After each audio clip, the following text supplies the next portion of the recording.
Hey guys, I'm back. Listen, message here for the Legacy NFL GMs.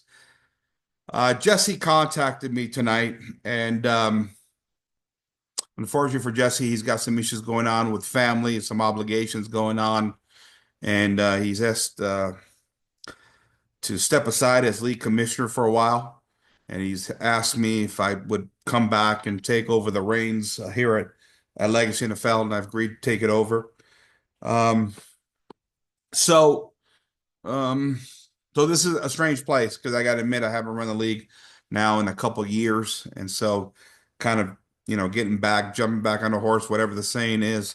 I was going to take a little bit of time, especially because a few things have changed in Legacy since I last ran it, and so with that, got to get caught up on some of the rules, and just kind of see what's going on. Got to look at the dates of everything that's taking place, what's coming up this year. He specifically asked me if I would put up some of the league rules for vote. That hasn't been done yet. I kind of skimmed through those, and okay. The one big issue with the votes as far as league rules is the issue with week 14. And so for me, I've always been like, okay, let's just roll with it and just listen. When week 14 comes around, just you got to prepare for it kind of a thing. I get that's frustrating. I guess conceiving in my mind how we would move points around is a little bit difficult in my mind, but I am open if the league really wants some changes, we can work on that. I'll need some help on it, figuring out these rules and how to do that. And so we need to kind of get working on that. Other rules are poaching from the practice squad, things of that nature. I don't know. I'm thinking about, for me, at least the way because I came up with the rule originally, to bring in a practice squad slash farm team. I kind of like and my vision originally was to have a farm team where whoever you kept on your practice squad, one of the benefits was if you kept them on there all year, you could drop it for free. But also, while a player rested or stayed on your practice squad, he would count as sort of only like 50% of the salary cap, sort of like farm club teams. They do that with at least in the Major League Baseball, they do, where a portion of salary is paid by the major league team and the other portion by the minor league team, kind of a thing. And so that's how I kind of envisioned it. As far as a poaching rule, I would have to go through what people have written. I don't have one in my mind. When I originally came up with the practice squad rule, I did want a poaching rule. I know we've bantered around a little bit discussing that, but I'd have to go read the rules. I got to get caught up on a lot. And then, of course, the other league rule that's potentially up is the home field advantage in the playoffs. Some people don't like it. Some people think it's too little, may need a little bit bigger from the 3 points we generally give. I'm in favor of the home field advantage. That was my rule originally. And so, of course, I'm going to like it. So I got to go through some of this stuff. But, with me, the issue has been and why I handed the reins over to Jesse a couple years ago is health. I have constant health issues. And so as long as my health holds up here, I'll be able to take over the league here for a while. I mean, Legacy was my baby from the very beginning. If you guys don't remember, especially a lot of the new GMs that have just come into the league the last couple years, I was the original, well, one of the original commissioners. Legacy was born out of Dynasty NFL. That's where I kind of stumbled onto that league. And at the time, that was a league being run by Laura. If you guys remember Laura, a lot of you guys do. And I think Dan and Daryl were there already. And they were kind of all helping out with that league. And they led me into Dynasty. And that's where I met Ryan. Ryan was a guy that decided once he got established in Dynasty himself. He just decided to launch his own league, which was Legacy NFL. And he asked me not only join the league, but come on board and help him out in year one. Well, Ryan didn't last very long. And about halfway through the regular season in Legacy, Ryan was pretty much gone, and the league kind of just got handed over to me. And the league was in bad shape because it didn't have leadership. I kind of ran it. I never run this type of league before. I was new to the 32 team formats. Yeah, I was over at Dynasty as well too, but I was just still learning the formats and understanding these leagues. I mean, this is what, 13, 14 years ago now. And Legacy was flailing. We had a bunch of GMs that bailed by the end of the first year. And I think, honestly, by January of that year, after the first year was complete, I think we lost at least half to 60% of all the owners. They were all gone. It was a league that really should have been dead, but I decided to keep it alive and get to work. And then I knew a few guys that I knew from my past that were great fantasy owners, like Shane, who runs the Jaguars now, and Blaine, who runs the Commanders. I brought Ricky in, who runs the Titans, right? And a few other guys like that. And I was able to get a stable core of owners, and really save this league and really build it up from there. We began to make lots of rule changes to kind of come into modern times and make it a little bit more fun. And really by year three, four, I think, Legacy, I don't mean to brag or anything, was one of the best 32 team formats, leagues around, period, the end. From there, several other leagues were born out of Legacy. For a while, we had Dynasty NFL that Anthony ran for a while. That no longer here, unfortunately. That was a great league.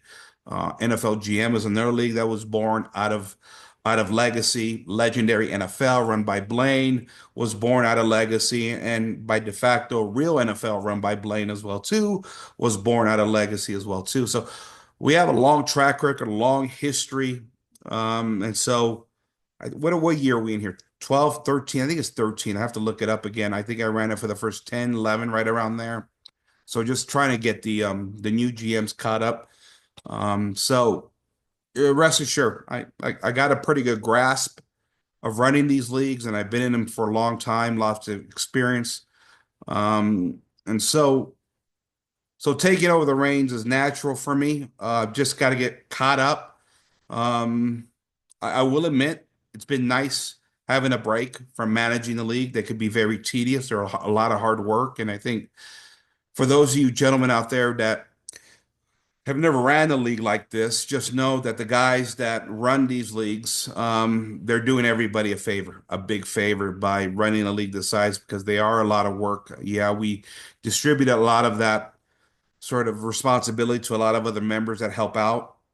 I know Greg he runs Dynasty NFL and he helps out here in Legacy and a few other leagues. I don't know how Greg does it.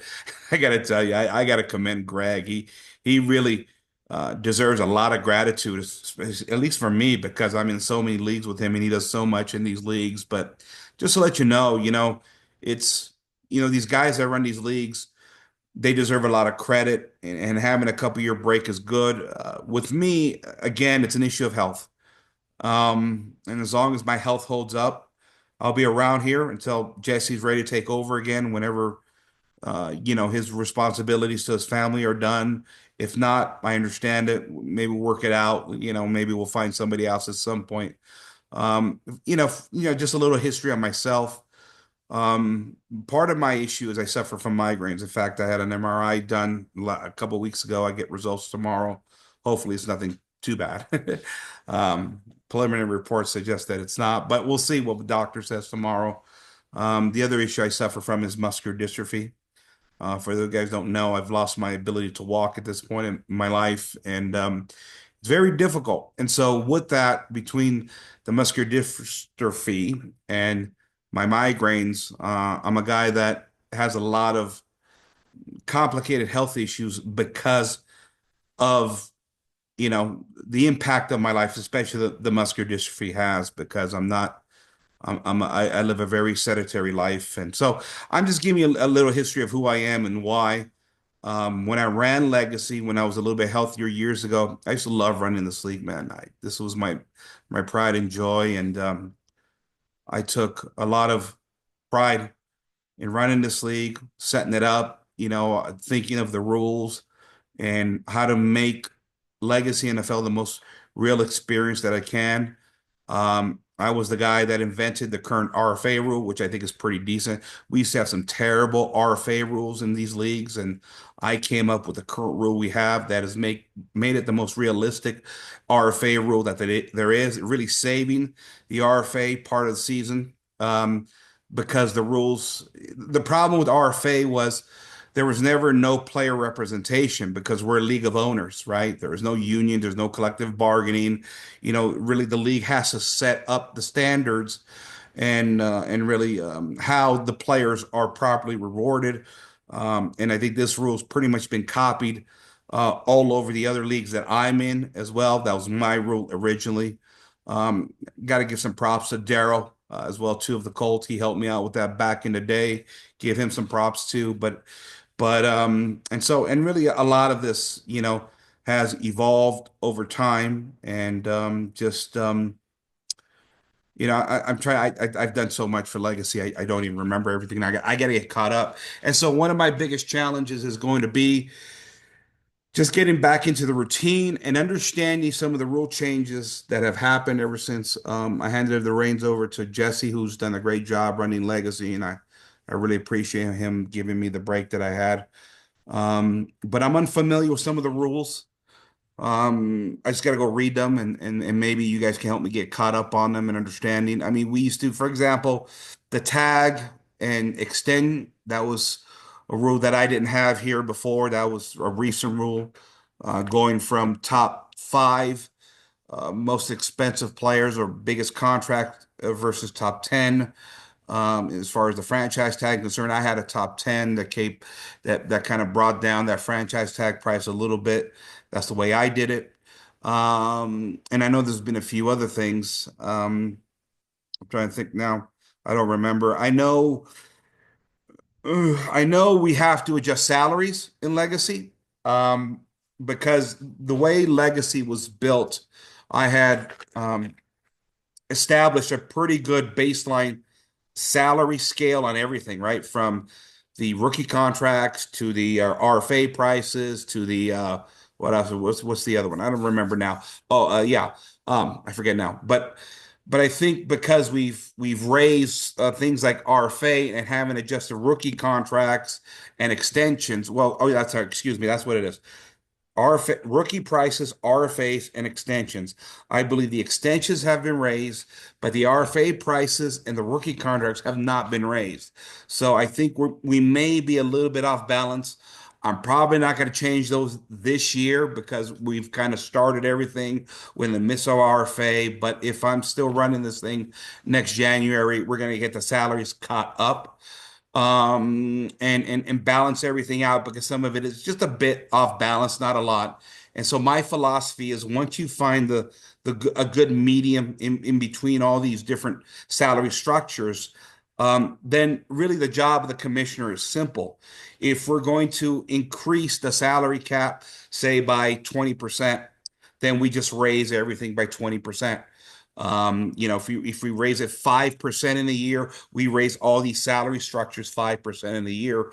Once you find that equilibrium, one of the big problems we had early on in Legacy before I changed the RFA rule was the fact that RFA prices were far too low. The tender prices, we had to raise those and then make some adjustments to those. And of course, the contract extensions were also pretty low in the day. When I first took over Legacy, it was just a straight $5 million extension, regardless of position, which of course didn't make sense. Um, I don't even know if a contract extension has ever been used on a cornerback in Legacy. I don't think so. But we had to adjust based upon value. And so obviously quarterback was raised the highest, followed by running back and wide receiver and then linebackers. Those are the four most important positions. And as far as terms of money value, we could see that reflected obviously in free agency. It's what I use as a barometer for judgment to try and find an equilibrium. It's not always perfect. I think the most complicated part of RFA has always been the quarterback position because quarterbacks can go for an expensive price in free agency. I've seen quarterbacks go as high as $22 million one year in legacy. And so I think the current extension price, if I remember correct, it's been a while since I looked at it. I think it maxes out at 12 million or something like that. Though I think it could go a little higher now that we have sort of the percentages. I got to look at that again. But it's very rare that you get a quarterback that's found in the second round or later in our draft anyway. So I think Dak Prescott fell into that category a couple years ago. And so, even if it's a little bit off, it is what it is. You give the GM credit for finding that gem in the draft. But we have tried to raise the quarterback price as much as we can while keeping all the other prices in line for all the other positions. That's what's important. And I think RFA has worked very well. So what else is there? Um, so I'm just gonna need help getting caught up. And as we go into, I don't know what year this is. This is year 13, I believe, in Legacy, if I'm not mistaken. Wait, we started 2013. So yeah, this will be year 13. Yeah, year 13 here in Legacy. Wow, that's a great run, guys. I got to tell you. And Jesse's brought in some great new owners from what I'm noticing. I just want to do this cast to kind of, all the old guys that have been here since the beginning that know me. You guys know who I am, but for the new guys that haven't met me before, I'm generally pretty quiet. The thing is that when I handed over the league to Jesse, I wanted Jesse to flourish as a commissioner. And I didn't want to be a shadow as the sort of founding commissioner or the ex-commissioner that kind of built up Legacy. That's why I stay pretty quiet behind the scenes in Legacy. I do a little bit more talking in other leagues. I just want to give him, his rightful place and to earn that and to earn the respect that he deserves from all the other league members. And again, I want to thank him for doing that. So um, I don't I know, okay, I'm trying just to remember now who helps out with a lot of transactions. The hardest part for me is the transactions, obviously, the free agents, the trades are pretty simple, but doing the transactions, processing those, I could use help on those guys when those come up. And any other things in the off season, like the franchise tags, all that stuff, the contract buyouts, that's what I'll need help with. I'll review the schedule tonight. I got to see when RFA opens. Well, one, when we got to finalize our tender offers for the RFA, and then what else? And then the date when we start RFA, I got to look at the free agency uh, date, and of course, we got the rookie draft coming up. Okay, okay. I'm trying to think if there's anything else.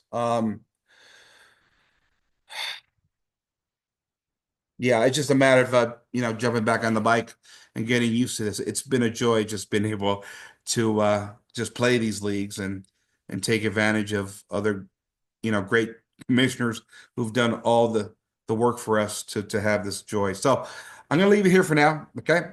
Frank, I guess I'm back for now, guys. And I'll talk to you soon, okay? Talk to you later. Bye-bye.